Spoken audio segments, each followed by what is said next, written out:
What's up, guys? Well, it's a couple hours after the SK update, and as you see here, I did get the last 7-star. I was missing and shit.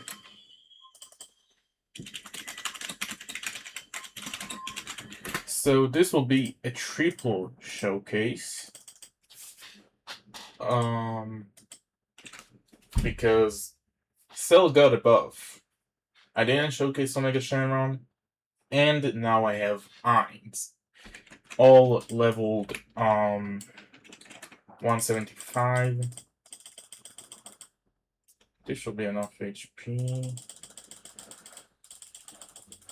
Yeah. Okay. Effects on. Let's go. So let's start with Omega SHENRON. He's a ground unit. Okay. Passive. Ancient change. When attacking an enemy, ancient to electric, so he becomes effective. That's really nice. By the way, if you ask, the blessing is you having 3 evil dark dragon balls on your chest into the Omega Sphere thing. I forgot how it's called right now. Fuck. It's super powerful in Xenoverse 2. Anyway, ability 1. We'll read that later. Let's see.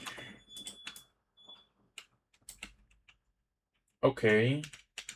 Ki Blast, he becomes hybrid. Pretty quick he becomes an hybrid. And he has a new attack. Okay, yeah. Negative Energy Shroud. That's the first ability. Negative Karma Ball. That's the second ability? Yeah. No, it isn't. It's a new attack. Let's see. Oh, really big AoE. Here, this is the blessing. I forgot how it's called in the anime or, Xenoverse. Because it's the same name. The Dokkan Asset. Really good stats so far. He's really strong. There is no denying here. Let's see him with a buff. 1.7 billion. That is honestly really good. Now let's see the abilities. First ability. Deploys the domain effect for 420 seconds while having all enemies move 10% slower, stacks with slow. All enemies continuously lose 0.7% over max HP until they reach 66% over max HP. And bosses and all units on the Unworldly Beings, Pure Evil, or Final Bosses categories gain 15% more damage and always do super effective damage against enemies with an enchant. Really good. Now the second ability, Negative Energy Rebirth. Lose within 7 seconds of use. Lose within 7 seconds of use to activate pushes all enemies back for pass. Basically, if you don't know, Gear 5 Luffy has a revive, and Omega's second ability is a revive based on when he shrieked Nova. So that's really nice to see. Now let's go to Shenron, to Cell. Now, you can find the showcases, but let's see the buff. Honestly, really good. There isn't really any abilities and such here. The Kamehameha. The buff is really nice. It's pretty expensive, as you see.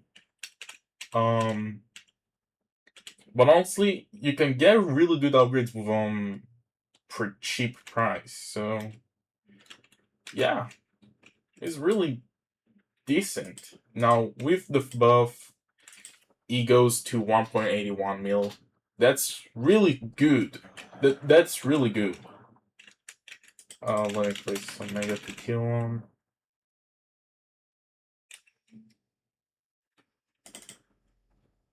Okay. Yeah, it showed the screen. Okay, now AINZ. AINZ took me a bit because Extreme in the Naruto world did me a bit dirty and tried to make me a joke, but you know, let's go.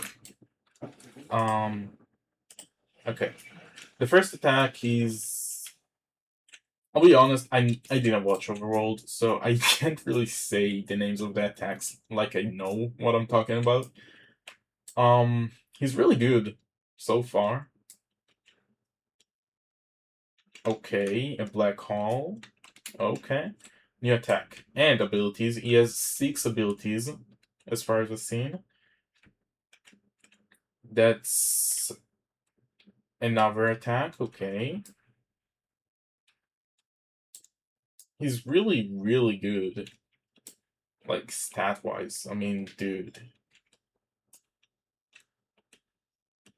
I didn't expect any less. He's the 100% egg unit. So, you know. Oh, wow. And let's see. And yeah, he spawns a dummy. Basically, each kill he does, he spawns an enemy. I'll explain, it's in the passive. Oh, okay, that is the last one. Okay, so before we get to the passive and abilities, let's see full potential damage stats. And that is 3.07 billion. Honestly, I couldn't expect any less. I mean, it's the 100% egg unit. Of course he will be OP. Let alone it's AINZ. Okay, that speaks alone. Any tower defense just makes AINZ super good, so I couldn't really expect any less from an AINZ unit. Anyway, passive Necromancy.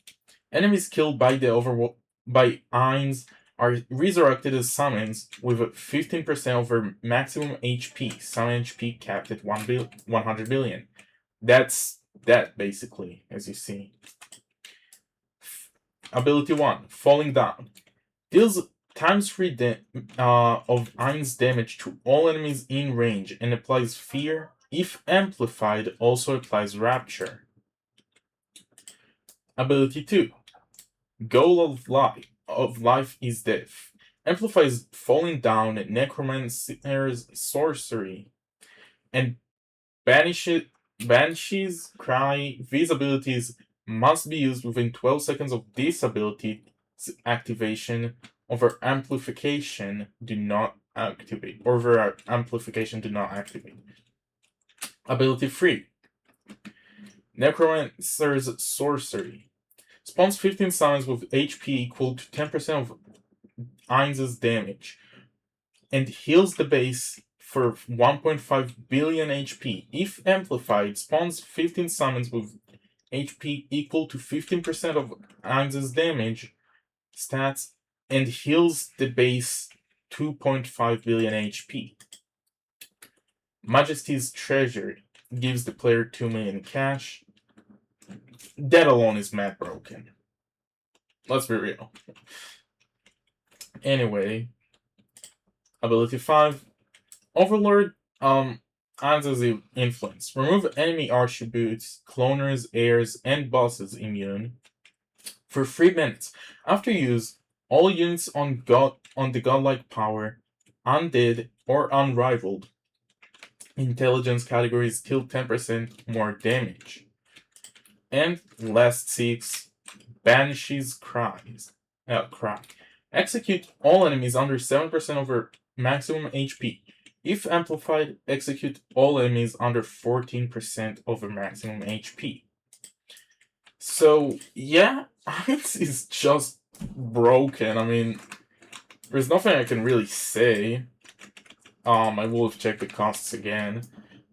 I mean, it's really good for Gauntlet if you manage to get the fucking abilities down. Oh, there's cutscenes. I did not think there was cutscenes. So let's go ahead and see them. Okay, that was the first ability. The second ability doesn't have a cutscene. This doesn't have a cutscene. This doesn't have a cutscene. Okay, it's only the first ability with a cutscene. Oh. That was bright. Well, that's the showcases. Triple showcase. Honestly, I can say nothing but the fact he's super OP, Omega as well.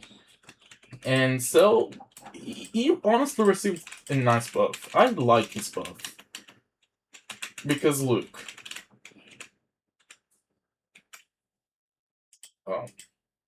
You can get him fully with dead stats. For story, for example, and let's say buffed. That's also really good. Sadly, is not Airvo, so, you know. But yeah, like, nothing else I can say. Still in the next showcase.